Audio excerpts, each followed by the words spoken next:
మాట్లాడడం కదా, దేవునితో మన విషయాలన్నీ చెప్పుకోవడం. అర్థమైందా బెన్ని?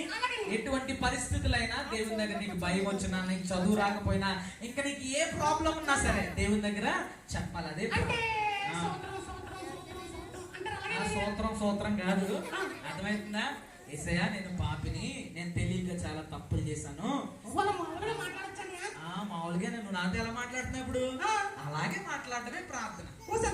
అంతే, సరేనా? ఓకే, నీకు 2 మెట్లు చెప్పాను. మొట్టమొదటి మెట్టేంటి?